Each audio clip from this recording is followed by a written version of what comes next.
¿Alguna vez te preguntaste cómo era realmente un rey cruzado? ¿Qué lo motivaba? ¿Qué lo atormentaba?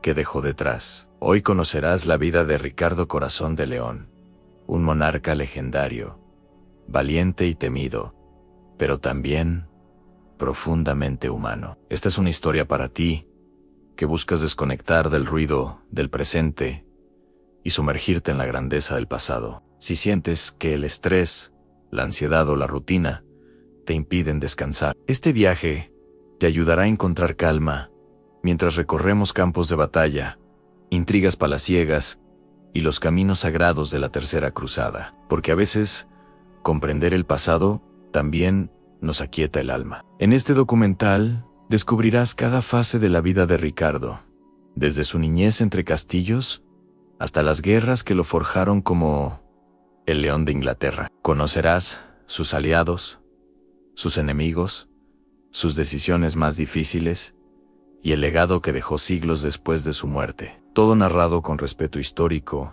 detalle y un ritmo que te invita a relajarte mientras aprendes. Así que apaga las luces, acomódate y deja que mi voz te guíe a través de los ecos del tiempo. Si esta experiencia te ayuda a dormir, a reflexionar o simplemente te parece fascinante, te invito a seguir el canal y unirte a esta comunidad que valora el saber y la calma. Comencemos nuestra travesía por la vida del verdadero rey cruzado. Capítulo 1. En infancia y educación del joven Ricardo. Ricardo nació el 8 de septiembre de 1157 en Oxford, Inglaterra, como el tercer hijo del rey Enrique II y de Leonor de Aquitania. Su linaje lo unía a dos poderosas casas, los Plantagenet por su padre y los duques de Aquitania por su madre. Desde su nacimiento fue considerado un príncipe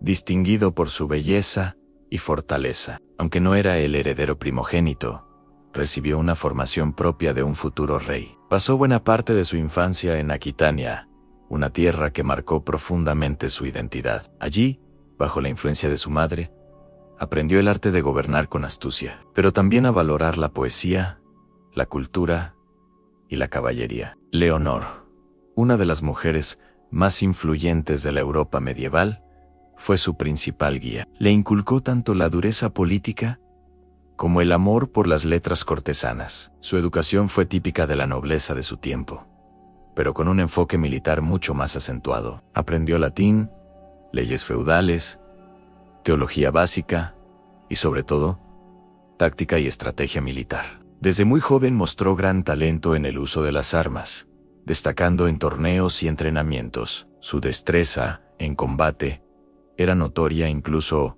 antes de su adolescencia. Ricardo fue preparado como señor de Aquitania, lo cual implicaba administrar un territorio vasto y turbulento. A los 14 años, ya se le encomendaban funciones administrativas y militares. En esas tierras conflictivas del sur de Francia, enfrentó rebeliones y tuvo que sofocar a señores vasallos rebeldes. Esta experiencia temprana forjó su carácter fuerte e indomable. Durante su adolescencia, Ricardo se inclinó cada vez más hacia el ideal caballeresco. Admiraba las gestas heroicas, la música trovadoresca y los poemas épicos. Compuso versos, algunos de los cuales han llegado hasta nosotros. Sin embargo, detrás de esa apariencia romántica se escondía una voluntad férrea, una ambición clara y un desprecio por la debilidad. Su madre fue encarcelada por su padre cuando Ricardo tenía poco más de 15 años, lo que sembró en él una profunda enemistad con Enrique II. Desde entonces, su lealtad se inclinó más hacia Leonor y hacia sus intereses políticos en Aquitania. Esa fractura familiar marcaría los años siguientes con rebeliones, traiciones y conflictos internos. En 1173, Ricardo participó junto a sus hermanos en una rebelión contra su padre, dirigida por la propia Leonor. Aunque la revuelta fue sofocada, Ricardo se ganó una reputación como líder audaz y decidido. Su participación no fue anecdótica. Comandó tropas y tomó decisiones clave. Fue su bautismo real en el campo político y militar. Tras la derrota Fue perdonado por su padre, pero la relación entre ambos siguió siendo tensa. Aún así, Enrique II mantuvo a Ricardo como duque de Aquitania, con la esperanza de mantener la paz. Ricardo, por su parte, comenzó a consolidar su autoridad sobre los territorios heredados de su madre. Lo hizo con firmeza, sin dudar en aplastar revueltas. Durante esta etapa, también demostró una dureza implacable contra los castillos rebeldes. Ordenó destrucciones, ejecutó traidores y mostró un lado despiadado que lo acompañaría toda su vida. La experiencia en Aquitania fue su escuela de guerra y de poder. Aprendió a gobernar con mano firme, a no confiar en nadie y a imponer respeto con el acero. Ricardo nunca fue un político diplomático. Desde joven mostró preferencia por la fuerza antes que por la negociación. No temía las confrontaciones, ni siquiera con su propio padre o hermanos. Esta actitud lo hacía temido y admirado. Su popularidad entre los caballeros crecía, sobre todo por su valor personal en combate. También cultivó una imagen heroica que él mismo alimentaba. Era alto, fuerte y de presencia imponente. Se vestía con elegancia, destacaba en los torneos y sabía cómo ganarse a los cronistas. El joven Ricardo no solo era un líder militar, también era consciente del poder de la leyenda. Poco a poco fue construyendo la del corazón de león. Los conflictos con sus hermanos fueron constantes. Enrique el Joven, su hermano mayor, no veía con buenos ojos el poder creciente de Ricardo. Las rivalidades se volvieron peligrosas con choques de ejércitos e intrigas cortesanas. En ese juego, Ricardo demostró ser astuto, feroz y dispuesto a todo por preservar su posición. Durante años, se mantuvo como gobernante firme en Aquitania, aplastando rebeliones, reorganizando el territorio y expandiendo su influencia. A diferencia de otros nobles, él lideraba en persona sus tropas y estaba presente en el frente. Este estilo de liderazgo directo le ganó respeto y miedo por igual. En medio de estas luchas también surgieron alianzas importantes. Ricardo forjó relaciones con nobles franceses y con poderosos vasallos que más tarde serían clave en sus campañas. Comprendía bien el equilibrio de poder y usaba promesas, recompensas y amenazas para mantenerse por encima de sus rivales. Al final de su juventud, Ricardo ya era un señor consolidado, temido en Francia y admirado en Inglaterra. Aunque aún no era rey, su figura ya era legendaria. La dureza de su formación, las traiciones familiares y las guerras tempranas habían forjado en él un carácter de hierro. Estaba listo para aspirar a mucho más, y aunque su camino hacia el trono aún era incierto, Ricardo ya tenía todo lo que se necesitaba para gobernar en fuerza, carisma, poder militar y una ambición indomable. Aquel joven duque de Aquitania estaba destinado a cambiar el curso de la historia medieval de Europa. Capítulo 2. Intrigas, traiciones y ascenso al trono. Tras consolidarse como duque de Aquitania, Ricardo comenzó a enfrentarse más abiertamente con su padre, Enrique II. Las tensiones entre ambos crecían por el control de los territorios y las sucesiones al trono. Enrique favorecía a su hijo menor Juan, mientras que desconfiaba del poder de Ricardo. Esa rivalidad familiar se transformó en una lucha política sin cuartel. El conflicto se agravó cuando Ricardo buscó alianzas con el rey Felipe II de Francia, enemigo tradicional de los Plantagenet. Ambos compartían intereses en debilitar a Enrique II y dividir sus dominios. A cambio de apoyo militar, Ricardo ofrecía obediencia vasalla al monarca francés. Esta traición hacia su padre marcó un punto de no retorno. En 1188, durante una reunión de reconciliación, Ricardo sorprendió a todos al arrodillarse ante Felipe II y jurarle fidelidad. Fue un acto calculado para presionar a Enrique II y obtener garantías sobre su derecho al trono. El viejo rey quedó devastado y su autoridad se vio gravemente dañada ante los ojos de sus nobles. Ricardo no solo contaba con apoyo militar francés, sino también con muchos señores ingleses cansados del gobierno de Enrique. En poco tiempo formó una coalición poderosa que avanzó sobre los territorios reales. Las campañas fueron breves, pero contundentes. Enrique, enfermo y traicionado, no pudo resistir mucho tiempo. En 1189, acorralado y enfermo, Enrique II fue obligado a firmar una paz humillante en Chinon. Aceptó reconocer a Ricardo como su sucesor y entregarle el poder. Pocos días después, el anciano monarca murió solo y decepcionado. Al revisar la lista de los nobles que lo habían traicionado, el último nombre era el de su hijo Juan. Ricardo fue proclamado rey de Inglaterra el 6 de julio de 1189 en la abadía de Westminster. Tenía apenas 31 años, pero ya una vasta experiencia militar y política. Su ascenso fue recibido con entusiasmo en algunas regiones y con temor en otras. Su fama de guerrero feroz lo precedía. Era visto como un monarca de acción. Una de sus primeras decisiones fue liberar a su madre Leonor, quien había pasado más de una década prisionera por orden de Enrique II. La reina madre volvió a la corte, con gran influencia, y apoyó activamente el reinado de su hijo. La reconciliación entre ambos fortaleció la legitimidad del nuevo soberano. Ricardo se propuso consolidar su dominio antes de emprender su cruzada, un objetivo que ya tenía en mente desde hacía años. Recaudó fondos, reorganizó su administración y calmó rebeliones menores, pero no dedicó mucho tiempo al gobierno interno. Su interés principal era liberar Tierra Santa, no gestionar Inglaterra. Para financiar su expedición, Ricardo vendió cargos públicos, tierras y derechos feudales. Se dice que llegó a declarar que vendería Londres si encontraba un comprador. Esta política generó críticas, pero también le permitió reunir una fortuna considerable.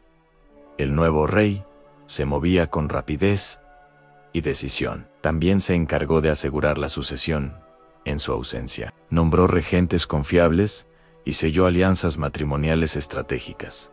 Entre ellas, pactó su compromiso con Berenguela de Navarra, con quien se casaría más adelante. Era consciente de que su partida podía dejar un vacío de poder peligroso. Mientras tanto, Felipe II de Francia, su antiguo aliado, empezaba a mostrar señales de desconfianza. Ambos monarcas planeaban partir juntos hacia la Tercera Cruzada, pero cada uno tenía intereses ocultos. Ricardo sabía que debía mantener a Felipe cerca, sin permitirle demasiado margen de maniobra. La relación con su hermano Juan también era delicada. Aunque lo perdonó públicamente, sabía que no debía confiar en él. Para evitar conspiraciones durante su ausencia, limitó el poder de Juan y le exigió juramentos de lealtad. Aún así, dejó señales claras de que sus ojos estaban puestos en todas partes. En ese periodo, Ricardo reforzó su imagen de monarca cruzado. Mandó a acuñar monedas con su rostro y símbolos cristianos,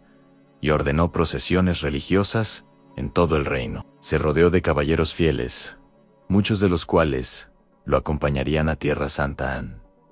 El nuevo rey preparaba no solo un ejército, sino una cruzada de propaganda. La ceremonia de coronación fue fastuosa, pero no estuvo exenta de tensiones. Durante la celebración, estallaron disturbios antijudíos en Londres que terminaron con asesinatos y saqueos. Ricardo, molesto, castigó duramente a los culpables, aunque algunos cronistas creen que fue más por razones políticas que humanitarias. Con el trono asegurado, el oro reunido y la voluntad de combatir encendida, Ricardo dejó atrás los palacios ingleses. Su mirada se dirigía al este, donde Jerusalén clamaba por auxilio cristiano. Así comenzaba una de las etapas más emblemáticas y peligrosas de su vida en la Cruzada de León. Capítulo 3. El rey cruzado rumbo a Tierra Santa. La Tercera Cruzada se organizó en respuesta a la caída de Jerusalén en manos de Saladino en 1187. La noticia conmocionó a toda Europa cristiana. El Papa Gregorio VIII emitió la bula Audita Tremandi, instando a los reyes cristianos a tomar la cruz. Ricardo, movido por fervor religioso, ¿Y ambición personal?, respondió de inmediato. Ricardo se unió a la causa junto a otros dos monarcas, San Felipe II de Francia y Federico Barbarroja, emperador del Sacro Imperio. Era una alianza sin precedentes entre tres grandes potencias europeas. Sin embargo, las rivalidades internas no tardarían en aparecer. Cada rey tenía sus propios objetivos e intereses. Federico Barbarroja partió primero al frente de un poderoso ejército germánico. Sin embargo, murió ahogado en un río de Anatolia, lo que desmoralizó a sus tropas.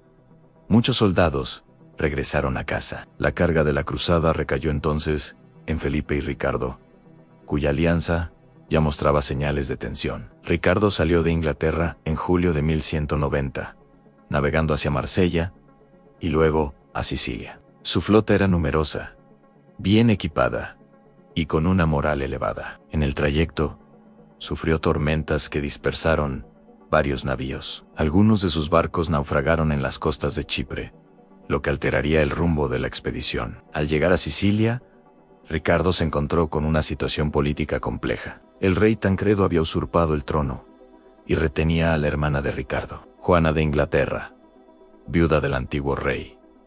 Ricardo exigió su liberación inmediata. Tras duras negociaciones y demostraciones de fuerza, Juana fue finalmente puesta en libertad. Durante su estancia en Sicilia, también recibió la visita de Berenguela de Navarra, con quien finalmente contrajo matrimonio. Fue una boda política, sin grandes demostraciones de afecto. Aunque el enlace reforzaba sus vínculos con Navarra, la relación personal entre ambos fue distante. La corte siguió viaje poco después. Una tormenta separó nuevamente su flota y parte de ella encalló en Chipre. Entonces, gobernada por Isaac Comneno, un señor bizantino rebelde, este capturó a algunos miembros de la expedición inglesa, lo que provocó la ira de Ricardo. El rey decidió entonces invadir la isla como castigo ejemplar. La conquista de Chipre fue rápida y eficaz. Ricardo desembarcó con sus tropas, venció al ejército local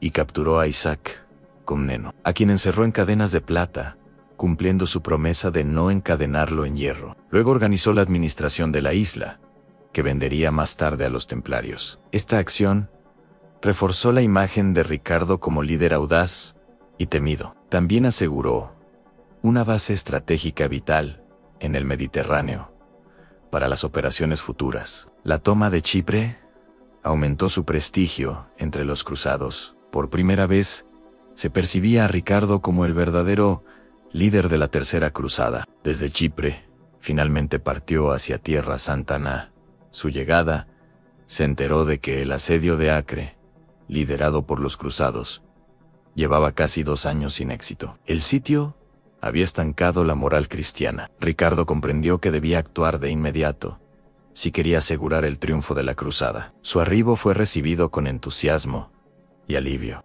Los soldados cristianos exhaustos veían en él a un salvador. Sin perder tiempo, organizó sus fuerzas, inspeccionó las defensas musulmanas y coordinó los esfuerzos con otros nobles europeos. Su experiencia militar era clave para romper el bloqueo.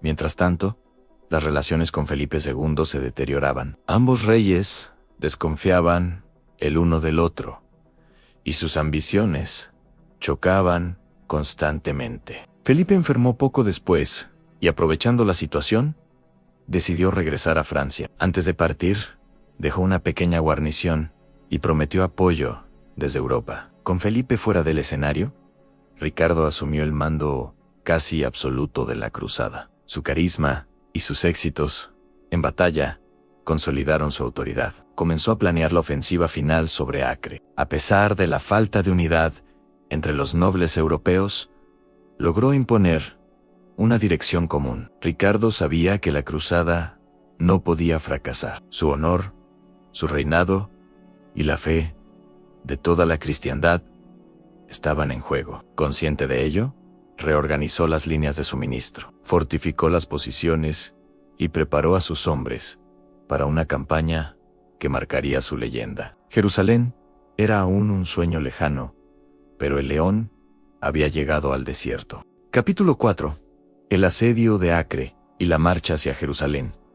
Cuando Ricardo llegó a las puertas de Acre, la ciudad llevaba sitiada por los cruzados desde hacía casi 2 años. Las fuerzas cristianas estaban agotadas y mal coordinadas, y el ejército musulmán seguía defendiendo con firmeza. La llegada de Ricardo cambió el equilibrio. Con su experiencia militar y liderazgo decidido, el asedio se reactivó con energía renovada. Ricardo inspeccionó personalmente las posiciones enemigas, reorganizó las líneas de ataque y reforzó las defensas del campamento cruzado. Ordenó la construcción de torres de asalto y máquinas de guerra que intensificaron la presión sobre las murallas. A pesar de su enfermedad, pues contrajo escorbuto durante la campaña, no abandonó el mando. Su presencia motivaba a los soldados. A menudo dirigía las operaciones desde una litera, cuando el dolor no le permitía mantenerse en pie. La intensidad del asalto se incrementó día tras día. Los defensores musulmanes, cercados por mar y tierra, empezaron a mostrar signos de debilidad. La moral entre ellos comenzaba a romperse. El 12 de julio de 1191, tras duros combates, la ciudad de Acre se rindió. Fue una de las mayores victorias cristianas desde el inicio de la cruzada. Los líderes musulmanes fueron capturados y Ricardo asumió el control del enclave. Sin embargo, la rendición vino acompañada de complicadas negociaciones. Ricardo exigió la devolución de la Vera Cruz, la entrega de prisioneros cristianos y un fuerte rescate en oro. Saladino, mientras tanto, trataba de ganar tiempo para reagrupar a sus fuerzas. Las negociaciones se alargaron durante semanas sin resultados. La tensión crecía en el campamento cruzado. Finalmente, frustrado por la falta de avances, Ricardo tomó una decisión extrema. El 20 de agosto ordenó la ejecución de más de 2000 prisioneros musulmanes, incluidos soldados y civiles. Los cronistas musulmanes narraron la masacre con horror. Saladino respondió ejecutando también a prisioneros cristianos. Este acto marcó un punto de quiebre. La guerra se volvió aún más feroz, sin lugar para la misericordia. Ricardo, aunque cuestionado por algunos, se mostró inflexible. Para él, la cruzada no era una negociación, sino una misión divina. La marcha hacia Jerusalén debía continuar sin distracciones ni debilidad. Tras asegurar a Acre, Ricardo reorganizó su ejército y emprendió la marcha hacia el sur. Su objetivo inmediato era conquistar Jaffa, un puerto clave para abastecer futuras campañas. La ruta estaba plagada de emboscadas y hostigamientos por parte de las fuerzas de Saladino. Cada avance requería extremo cuidado. Ricardo aplicó tácticas estrictas de disciplina militar. Estableció formaciones defensivas que protegían tanto a los combatientes como a los suministros. Caminaban en columnas cerradas con los flancos protegidos por caballería pesada. Esta organización permitió avanzar sin sufrir grandes pérdidas. Durante el trayecto, el calor del desierto y la falta de agua causaron estragos. Muchos soldados cayeron enfermos o agotados. Sin embargo, la autoridad de Ricardo mantenía la cohesión. No toleraba la indisciplina ni los actos de saqueo. En varias ocasiones castigó duramente a quienes desobedecían órdenes. La figura del rey se volvía cada vez más legendaria. Participaba activamente en los enfrentamientos, arriesgando su vida como uno más. Sus gestos de valentía eran celebrados por sus hombres y temidos por el enemigo. Saladino, según fuentes musulmanas, lo consideraba un rival digno y peligroso. El avance hacia Jerusalén fue más lento de lo esperado. Las lluvias invernales y la resistencia musulmana obligaron a detener el avance en varias ocasiones. Además, surgieron diferencias entre los líderes cruzados. Algunos querían atacar directamente la ciudad santa, mientras otros, como Ricardo, preferían asegurar la costa. En diciembre, llegaron a las colinas cercanas a Jerusalén, desde donde se podía divisar la ciudad. Pero Ricardo decidió no atacar. Sabía que no tenía suficiente artillería, que el clima jugaba en su contra y que no podría mantener la plaza una vez conquistada.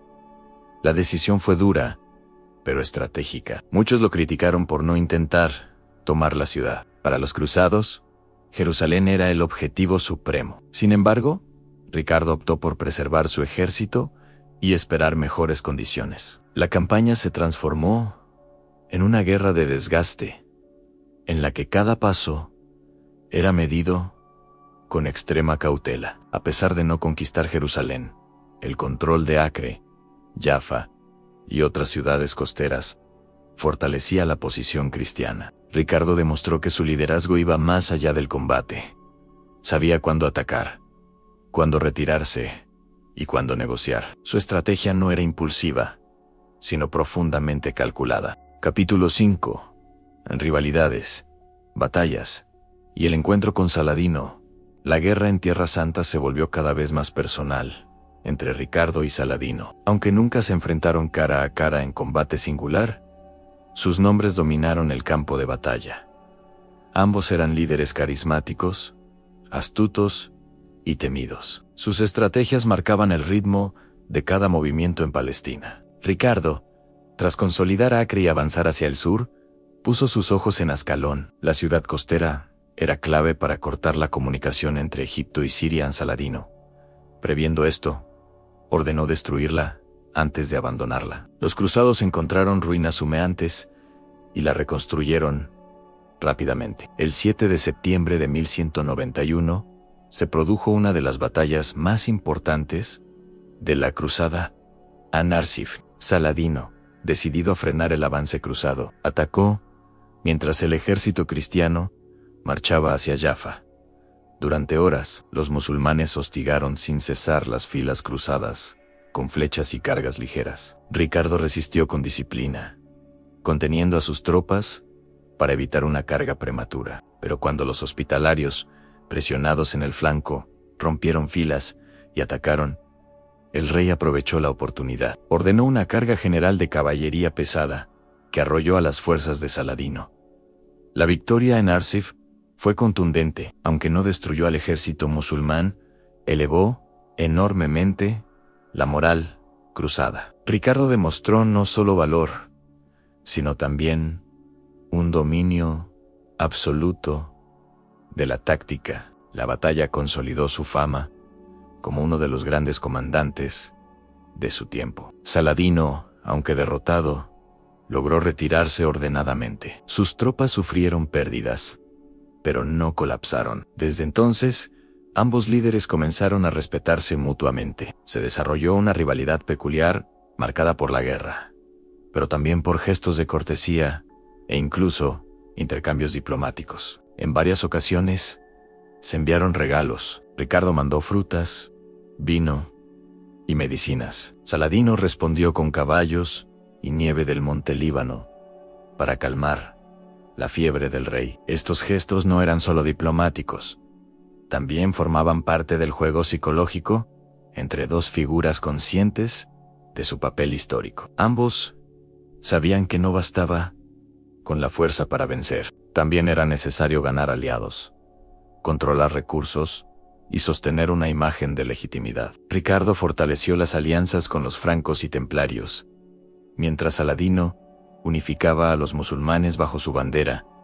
La guerra era total. A medida que pasaban los meses, las fuerzas cruzadas se veían cada vez más desgastadas. El clima, las enfermedades y la distancia dificultaban los suministros. Ricardo reorganizó sus líneas en Jaffa, reforzó las murallas y preparó nuevos movimientos, pero sabía que no podía mantener esta guerra eternamente. Jerusalén seguía sin ser tomada. Ricardo avanzó hasta Beit Nuba, a solo 20 kilómetros de la ciudad santa. Sin embargo, las lluvias, la falta de agua y la imposibilidad de asegurar el terreno hicieron que abandonara el plan de asedio. No quería arriesgarlo todo en una campaña insostenible. En paralelo surgieron tensiones dentro del bando cristiano. Los distintos líderes discutían sobre quién debía gobernar Jerusalén en caso de ser reconquistada. Ricardo apoyaba a Guido de Lusignan, mientras otros nobles favorecían a Conrado de Monferrato. Esta disputa debilitó la unidad cruzada. La situación se volvió aún más tensa cuando Conrado fue asesinado por sicarios Algunos sospecharon que Ricardo había tenido conocimiento previo del crimen.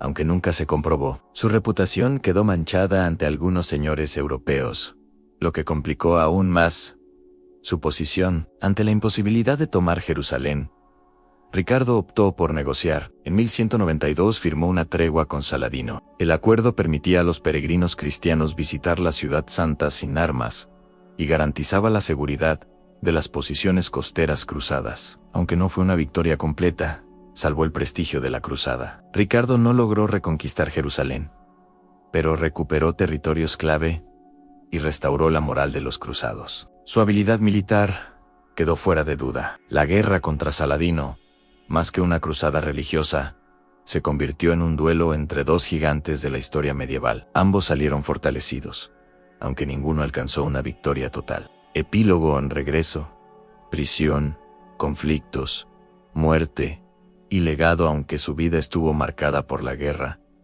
Ricardo Corazón de León dejó una huella que va más allá del campo de batalla. Su historia es un reflejo de la complejidad de la Edad Media, llena de valentía, ambición, contradicciones y humanidad. Tras la firma de la tregua con Saladino, Ricardo emprendió su regreso a Europa. Sin embargo, su viaje se convirtió en una odisea peligrosa. Las tormentas lo obligaron a desembarcar en el Adriático, y mientras intentaba cruzar territorios hostiles, disfrazado de peregrino, fue capturado cerca de Viena por hombres del duque Leopoldo de Austria, a quien había ofendido en Acre. Leopoldo lo entregó al emperador Enrique VI, quien exigió un rescate astronómico de 150.000 marcos de plata. Mientras Ricardo estaba prisionero, su hermano Juan, sin tierra, conspiró con Felipe II de Francia para evitar su regreso. Fue gracias a la incansable movilización de su madre, Leonor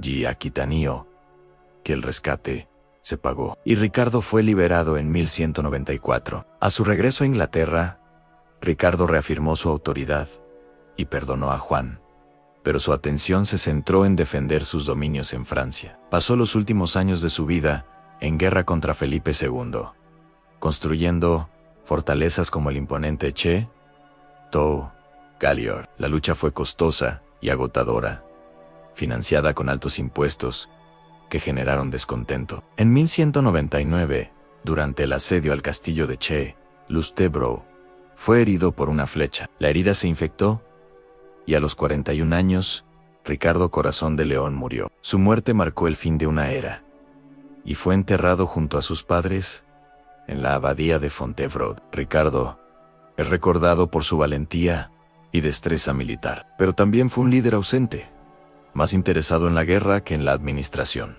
Era carismático y políglota, amante de la poesía, pero también impaciente y a veces cruel. Su rivalidad con su padre y su hermano Juan, así como su compleja relación con su madre, definieron gran parte de su vida. Aunque no dejó herederos legítimos, su legado es inmenso. El emblema del león rampante se convirtió en un ícono de la monarquía inglesa, y su nombre, Corazón de León, simboliza para siempre el ideal del rey guerrero. Su historia, una mezcla de realidad y mito, sigue fascinando al mundo, recordándonos la complejidad de la monarquía medieval, llena de valentía, ambición y contradicciones. Si la historia de Ricardo Corazón de León te ha llevado a un estado de calma y conocimiento, te invitamos a suscribirte a nuestro canal. Acompáñanos en futuras exploraciones de los grandes personajes que dieron forma a la historia. Buenas noches y que encuentres paz en los ecos del pasado.